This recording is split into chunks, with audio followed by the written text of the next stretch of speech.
Hi everyone, welcome and welcome back to all of you once again in this incredible platform. তো biology world চ্যানেলে সবাইকে অনেক অনেক স্বাগত। তো আমরা ক্লাস 11-এ chapter number 15 body fluids and circulation চ্যাপ্টারটা শুরু করেছিলাম। তো অলরেডি এটার উপর দুটো ভিডিও আপলোড হয়ে গেছে, তোমরা প্লে লিস্ট চেক করতে পারো। আজকে থার্ড পার্ট হতে চলেছে, অর্থাৎ লেকচার নাম্বার 3। আজকে আমরা পড়বো ডব্লিউবিসি সম্পর্কে। তো আগের ভিডিওতে আমরা আরবিসি সম্পর্কে পড়েছিলাম এবং এই যে ইন্ট্রোডাক্টরি পার্টটা ছিল ব্লাডের, সেখানে আমরা বলেছিলাম যে প্রত্যেকটা ইন্ডিভিজুয়াল সেল সম্পর্কে আমরা ডিটেলসে আলোচনা করব। তো তারই সিকোয়েন্সে আজকে আমরা ডব্লিউবিসি সম্পর্কে পড়তে চলেছি। সো ডব্লিউবিসিকে বলা হচ্ছে হোয়াইট ব্লাড সেলস। আরবিসির ক্ষেত্রে কী ছিল, হিমোগ্লোবিনের জন্য ওর কালারটা রেড ছিল, অর্থাৎ লাল ছিল, কিন্তু এই রকম কোনো টাইপের কোনো হিমোগ্লোবিন মলিকিউলস ডব্লিউবিসিতে না থাকার কারণে একে বলা হচ্ছে হোয়াইট ব্লাড সেলস। আচ্ছা, এবার ডব্লিউবিসির আরেকটা নাম রয়েছে যাকে বলা হচ্ছে লিউকোসাইটস। ওকে, তো এই যে ডব্লিউবিসির ফর্মেশন যেমনভাবে আরবিসির ফর্মেশন হয়েছিল, ঠিক তেমনভাবে রেড বোন ম্যারো থেকে ডব্লিউবিসির ফর্মেশনও হয়। ঠিক আছে, সেই একই টাইপের লিম্ফয়েড অরিজিনসের সেলসগুলো হয় এগুলো, আর সেই progenitor cell, colony forming cell, ultimately বিভিন্ন টাইপের ব্লাড সেলস আমরা পড়েছিলাম স্টেম সেলস থেকে তৈরি হয়। আচ্ছা, আরবিসির ক্ষেত্রে ল্যাক্স ছিল নিউক্লিয়াস, বাট ডব্লিউবিসির ক্ষেত্রে নিউক্লিয়াস এবং আদার সেল অর্গানেল সবই প্রেজেন্ট থাকে এখানে। এবার এদের যে নাম্বার সেটা হচ্ছে 6000 to 8000 per mm³ of blood হয়। আরবিসির কাউন্ট কত ছিল, 5 to 5.5 millions per mm³ of blood. Means যদি তোমরা 1 ড্রপ অফ ব্লাড 1 mm³ ধরে নাও, সেখানে 5 থেকে 5 মিলিয়নস আরবিসি ছিল। অ্যাজ কম্পেয়ার টু আরবিসি ডব্লিউবিসির কাউন্ট অনেকটাই কম, 6000 8000 কোথায় আর মিলিয়নস কোথায়। সো অনেক পার্থক্য এর মধ্যে রয়েছে, অনেক সেল কাউন্ট কম হচ্ছে ডব্লিউবিসির। ওকে, এবার ডব্লিউবিসিকে ক্যাটাগরাইজ করা হয়েছে দুটো ভাগে। ফার্স্ট ওয়ান হচ্ছে গ্র্যানুলোসাইট, সেকেন্ড ওয়ান হচ্ছে এ গ্র্যানুলোসাইট।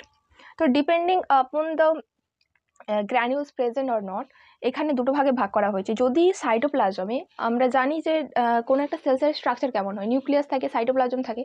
এবার এই সাইটোপ্লাজমে যদি গ্র্যানিউলস প্রেজেন্ট থাকে তাকে আমরা বলছি গ্র্যানুলোসাইট, এবং যদি না থাকে তাকে আমরা বলছি এ গ্র্যানুলোসাইটস। এবার এই গ্র্যানুলোসাইটসের ডিফারেন্ট টাইপস অফ সেলসগুলোর মধ্যে রয়েছে নিউট্রোফিল, ইওসিনোফিল এবং বেসোফিল।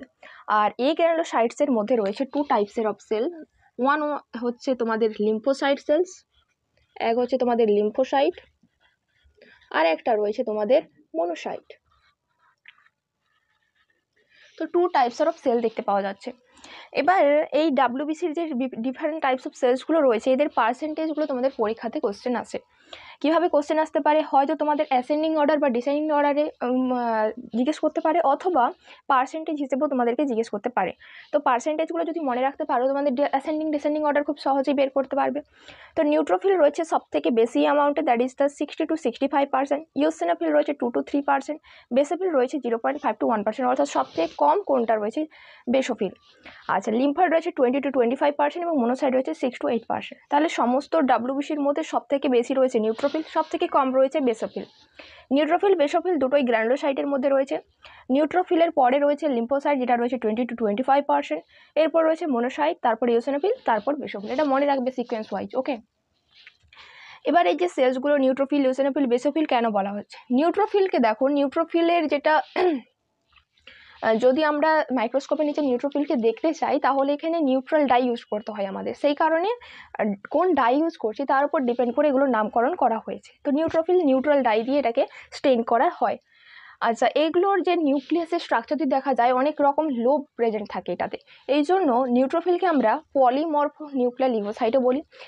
সাধারণত 3 to 5 লোব দেখতে পাওয়া যায়। আর ডব্লিউবিসির মধ্যে ফ্যাগোসাইটিক যে সেলসগুলো হয়, তার মধ্যে নিউট্রোফিল একটা মোস্ট কমন সেলস। নিউট্রোফিল আর এই গ্র্যানুলোসাইটের যেটা মনোসাইট, এই দুটোই হচ্ছে মূলত ফ্যাগোসাইটিক সেল ইন ডব্লিউবিসি। এরপর রয়েছে ইওসিনোফিল। ইওসিনোফিলকে দেখার জন্য আমাদের ইওসিন বলে একটা অ্যাসিডিক ডাইকে ইউজ করতে হয়, সেই কারণে এটাকে অ্যাসিডোফিলসও বলা হয় এবং এমনিতে এটাকে ইওসিনোফিল বলা হচ্ছে। এবার এর যে নিউক্লিয়াস স্ট্রাকচার দেখবে বাইলোবড হয়, আর এদের যে সাইটোপ্লাজমে যে গ্র্যানিউলসগুলো থাকে, এই গ্র্যানিউলসের মধ্যে বিভিন্ন রকমের কেমিক্যালস থাকে। এই কেমিক্যালসগুলোকে টু টাইপসের হতে পারে, একটা তো হাইড্রোলাইটিক্স হতে পারে, আর একটা হতে পারে অ্যান্টি অ্যালার্জিক বা অ্যান্টি হিস্টামিন যুক্ত কিছু কেমিক্যালস। এই যে হাইড্রোলাইটিক যেগুলো হয়, হাইড্রোলাইটিকগুলোর কাজ কি, বিভিন্ন রকমের প্যারাসাইট আমাদের শরীরে এন্টার করে, তো তার উপরে এটা অ্যাক্টিভ হয়ে বিভিন্ন রকমের এনজাইম রিলিজ করে এবং সেটাকে ডাইজেস্ট করতে হেল্প করে, আলটিমেটলি এটাকে এলিমিনেট করতে হেল্প করছে। And the anti allergic antihistamine property রয়েছে, যখন অ্যালার্জির রিয়াকশান খুব বেড়ে যায় তখন এই ধরনের বিভিন্ন কেমিক্যালসগুলো ইওসিনোফিল থেকে সিক্রেট হয় এবং দেখবে যখন অ্যালার্জিক রিয়াকশান হয় না ইওসিনোফিলের সংখ্যা অনেক বেড়ে যায়। তারপর রয়েছে আমাদের বেসোফিল। বেসোফিলকে দেখার জন্য আমাদের বেসিকটা ইউজ করতে হচ্ছে, এখানেও বিভিন্ন রকমের কেমিক্যাল সিক্রেট হয়। গ্র্যানিউলসগুলো যে রয়েছে আমাদের, যেটা গ্র্যানুলোসাইটসের মধ্যে, এই গ্র্যানিউলসগুলোতেই মূলত মেন কাজ করছে এদের। বেসোফিলসের বেসিকটা ইউজ করা হয়, এর যেটা নিউক্লিয়াসের স্ট্রাকচার কী হয়, 2 to 3 লোবড হয়, এস লাইক হয় সাধারণত। ইওসিনোফিলের ক্ষেত্রে বাইলোব ছিল, খানিকটা ইয়ার প্লাগের মতো, তোমরা হেডফোন দিয়ে গান শোনো না, সেই ইয়ার প্লাগের মতো খানিকটা হতে পারে, মানে সেই রকম দেখতে। বেসোফিল হচ্ছে এস শেপের হয়, এরাও 3 টাইপের সিক্রেট করে chemicals. One is the histamine, যেটা ভেজোডাইলেটার হয়, অর্থাৎ ব্লাড ভেসেলসগুলোর যে ডায়ামিটার সেটাকে বাড়িয়ে দেয়। সেরোটোনিন, এটা হচ্ছে ভেজো কনস্ট্রিক্টার, অর্থাৎ ব্লাড ভেসেলস বা যে কোনো টাইপের ভেসেলসগুলোকে কী করে, কনস্ট্রিক্ট করে, অর্থাৎ ডায়ামিটারটাকে সরু করে দেয়। হিপারিন হচ্ছে অ্যান্টিকোয়াগুলেন্ট, এটা হচ্ছে ন্যাচারাল অ্যান্টিকোয়াগুলেন্ট, আমাদের যে ব্লাড রয়েছে ব্লাডটা ফ্লো করে জানি আমরা বিভিন্ন ভেসেলসগুলোর মধ্য দিয়ে, আর্টারি, ভেইন, ব্লাড ভেসেলসগুলোর মধ্য দিয়ে, এবং এটাকে যাতে না করে ক্লট করে যায় ব্লাডটা ন্যাচারালি, সেই কারণে হেপারিন এটাকে অনেকটা সাহায্য করে। তো অল অ্যাবাউট হচ্ছে আমাদের গ্র্যানুলোসাইট। এরপর রয়েছে এই গ্র্যানুলোসাইটের মধ্যে লিম্ফোসাইট এবং মনোসাইট। এই লিম্ফোসাইটসের মধ্যে 2 টাইপসের সেল প্রেজেন্ট রয়েছে, একটা হচ্ছে টি লিম্ফোসাইট আর একটা রয়েছে বি লিম্ফোসাইট। ঠিক রয়েছে, একটা হচ্ছে টি লিম্ফোসাইট আর একটা রয়েছে বি। তো এই টি আর বি লিম্ফোসাইটসগুলো তোমরা ক্লাস 12-এর যেটা হিউম্যান হেলথ অ্যান্ড ডিজিজ চ্যাপ্টারে ডিটেলসে পড়বে, এখানে আমি আর বলবো না। টি লিম্ফোসাইটের মধ্যে রয়েছে cytotoxic T cell, helper T cell, regulatory T cell, আর বি লিম্ফোসাইটের হচ্ছে বি সেলস। এই বি সেলসগুলো অ্যাক্টিভেট হয় বিভিন্ন রকম, যখন অ্যান্টিজেন্সগুলো ইন্টারাকশন হয়, এটাকে স্টিমুলেট করে বি সেলসগুলো অ্যাক্টিভ হয়ে প্লাজমা সেলস তৈরি করে এবং অ্যান্টিবডি রিলিজ করে, এটা জানলেই হবে। এবার রয়েছে মনোসাইট। মনোসাইট আমাদের কি হয়, ফ্যাগোসাইটিক সেল হয়। আচ্ছা, এই মনোসাইটসগুলো কিভাবে কাজ করে দেখো। মনোসাইটগুলো কি করে, ধরো কোনো একটা টিস্যু রয়েছে, তো টিস্যুর ওপরে কি হয় আমরা জানি যে বিভিন্ন রকম ব্লাড সাপ্লাই থাকে। এবার এই যে ব্লাড ভেসেলসগুলো টিস্যু লেভেলে কি হয়, ক্যাপিলারি থাকে, ঠিক আছে।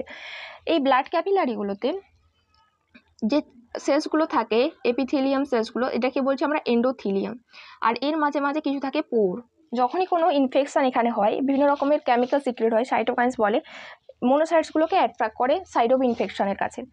এবার এই মনোসাইটসগুলো কি করে, এই যে ছোট ছোট স্পোর্টসগুলো রয়েছে এখান দিয়ে সুইচ করে, মানে যা হোক করে জায়গা দিয়ে বের করে টিস্যু স্পেসে চলে আসে। আসার পর এই মনোসাইটসগুলোকে আমরা আর মনোসাইটস বলবো না, তখন আমরা এটাকে বলবো কি, ম্যাক্রোসাইট বলি, ম্যাক্রোফাজ বলি। তো মনোসাইটসগুলো যখন টিস্যু স্পেসের মধ্যে চলে আসে তখন আমরা তাকে ম্যাক্রোফাজ বলছি।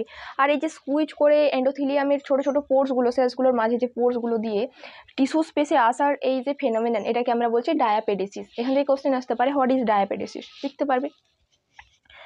আচ্ছা, এই মনোসাইটের স্ট্রাকচার কেমন হয়, এই মনোসাইটের স্ট্রাকচারের মধ্যে তোমাদের এইটা মনে রাখতে হবে, অর্থাৎ এদের নিউক্লিয়াসের স্ট্রাকচার হয় কিডনি শেপের হয় অথবা বিন শেপের হয়, ঠিক আছে। তো সমস্ত, আর মনোসাইটের যেটা নিউক্লিয়াস সব থেকে বড় হয়, অর্থাৎ লার্জেস্ট নিউক্লিয়াস দেখতে পাওয়া যায়।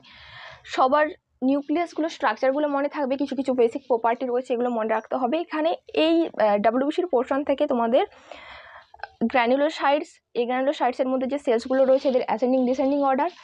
আচ্ছা, ডায়াপেডেসিস কি, আর হচ্ছে তোমাদের structure of the nucleus, different types of সেলসের, এই ধরনের কিছু কোশ্চেন আসতে পারে। তো এটাকে ভালো করে একবার দুবার রিভাইজ করে নেবে, খুবই সহজ, ঠিক আছে। তো দেখা হচ্ছে তোমাদের সাথে পরের ভিডিওতে। Thank you for watching this video.